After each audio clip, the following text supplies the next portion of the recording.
Nunca poste contra James Cameron.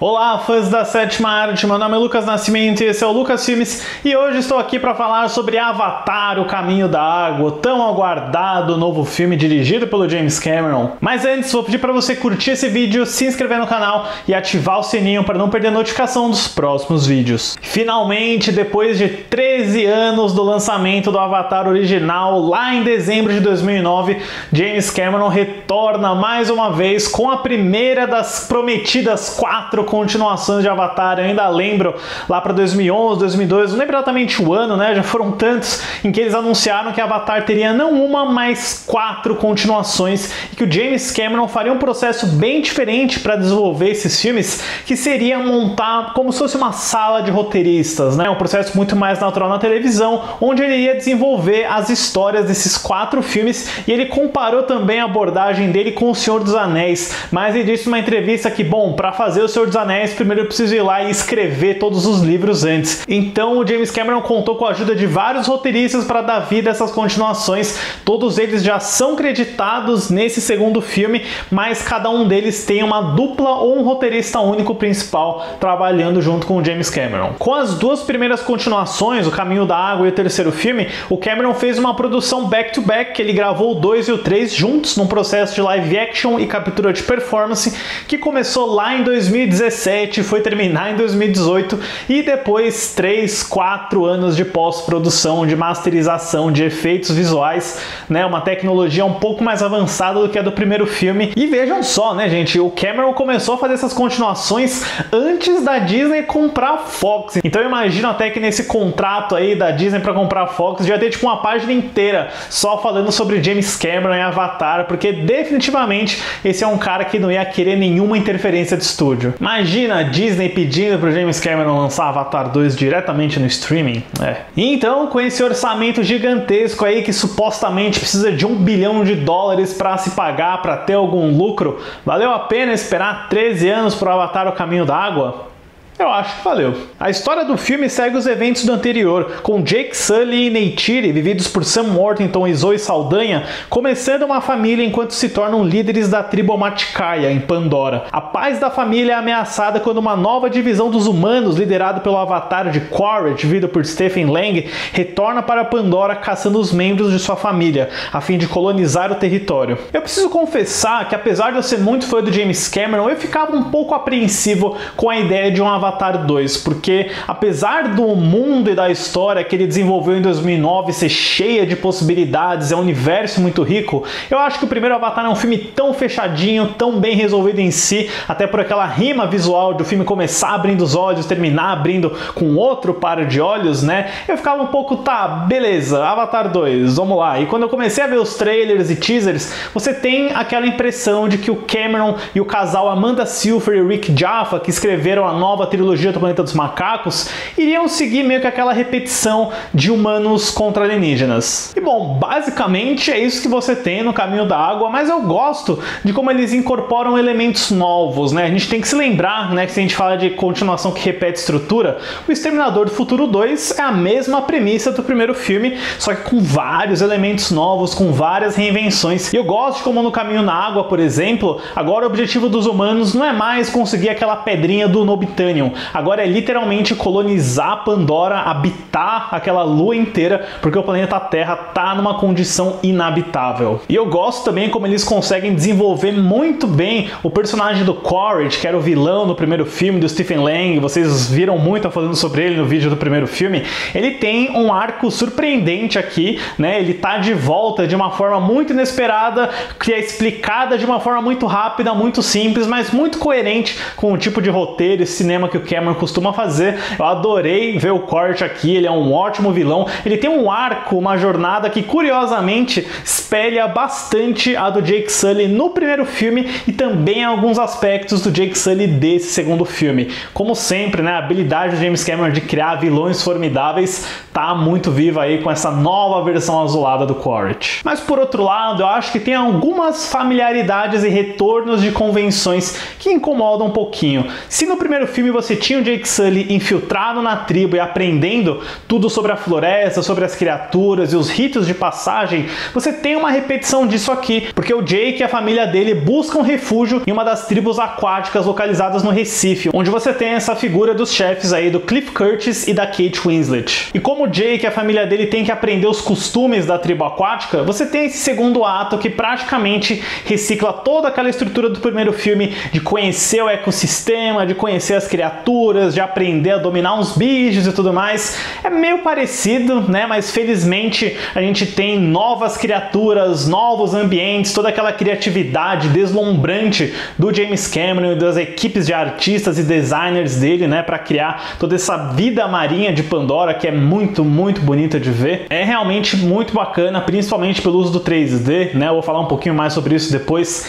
É um pouco longo demais? É, com certeza não precisava de 3 horas e 12 minutos, mas é uma boa jornada. E eu digo isso também na questão de protagonismo, porque eu já esperava um papel um pouco menor do Jake e da Neytiri na história, mas eles são praticamente coadjuvantes de luxo, principalmente a Zoe Saldanha, que é uma pena, eu queria mais da Zoe Saldanha nesse filme. O filme é realmente bem centrado na figura dos filhos do casal, principalmente o Loak, vivido pelo Britton Dalton, e a Kiri, a nova personagem da Sigourney Weaver, que tá aqui mascarada digitalmente para parecer que tem 14 anos. Eu tinha um certo medo de ver crianças e adolescentes assumindo o protagonismo da franquia, porque a gente sabe que são papéis muito difíceis de ser escritos, ainda mais quando a gente está falando de um pessoal um pouco mais velho escrevendo esses roteiros, especialmente o James Cameron, né? Mas eu não deveria ter duvidado do cara que fez o John Connor adolescente do T2, porque todos esses personagens são muito carismáticos, muito simpáticos. Eu gostei de todos os dramas entre eles, de toda a interação,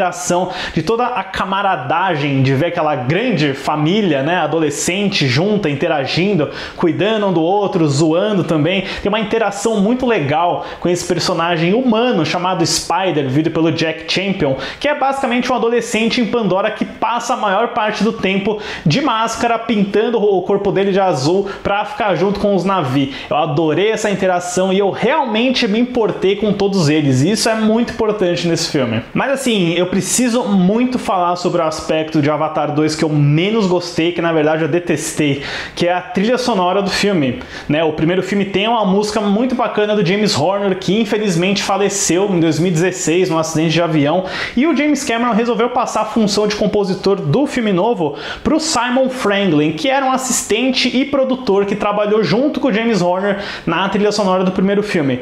Bom, o que a gente tem aqui é realmente uma repetição de todas as trilhas, faixas e temas do primeiro filme, sem qualquer originalidade. Eu fiquei muito decepcionado com o uso da música nesse filme, porque o Franklin, além de simplesmente só repetir os temas, ele usa a mesma variação em sequências parecidas com a do primeiro filme. Por exemplo, no primeiro filme tem aquela cena em que a árvore casa cai, com aquela música famosa, né, aquele tema muito marcante, e aí no segundo filme ele usa esse mesmo tema para ilustrar uma outra situação em que os Na'vi perdem algo que é importante para o ambiente deles, né? Então o filme já tem umas demarcações parecidas em tema, em situação, e aí quando você tem a mesma música colocada do mesmo jeito, caramba, isso pode ser relativo para espectador, mas me incomodou bastante, me tirou muito do filme em várias cenas. O Franklin até tem alguns temas originais, principalmente no final, na grande batalha aquática, mas no geral, poxa vida, que decepção. É a clássica situação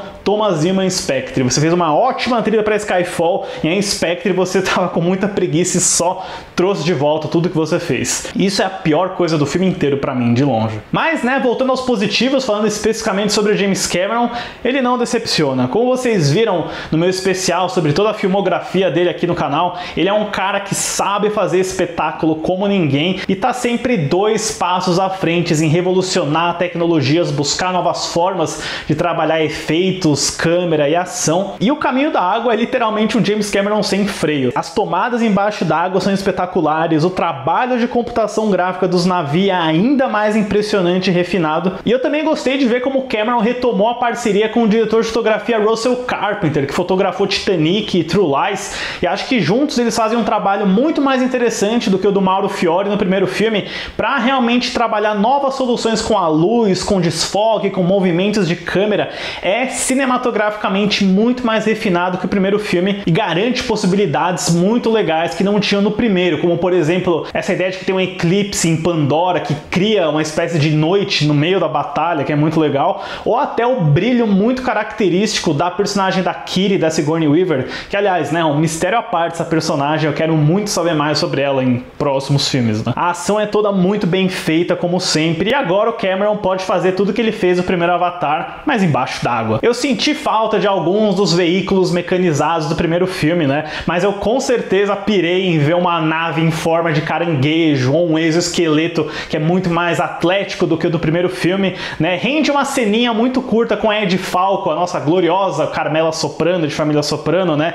Tá aí uma personagem que tá introduzida nesse filme, mas a gente vê que eles estão construindo aí uma outra antagonista para futuros filmes. Eu gostei de ver a Edie Falco treinando kickboxing num exoesqueleto de metal, né? É pra isso que James Cameron sai de casa. E olha, com essas 3 horas de filme, James Cameron vai realmente fundo, porque eu até contei no meu relógio na cabine lá, eu acho que 1 hora do filme é o clímax que envolve toda essa batalha do Jake Sully contra as forças dos humanos, e também uma porção que é muito diferente do primeiro filme, que é basicamente o James Cameron fazendo Titanic em Pandora, porque, né, esse filme é muito molhado, o James Cameron adora o fundo do mar, então ele aproveita para misturar um elemento de filme de guerra com um filme catástrofe, porque tem um veículo aquático dos humanos que começa a afundar numa certa porção do filme, então você tem muita ação e muita tensão que lembra bastante Titanic, e também o segredo do abismo, aquela claustrofobia, aquela sensação de estar afundando, de estar lutando embaixo d'água.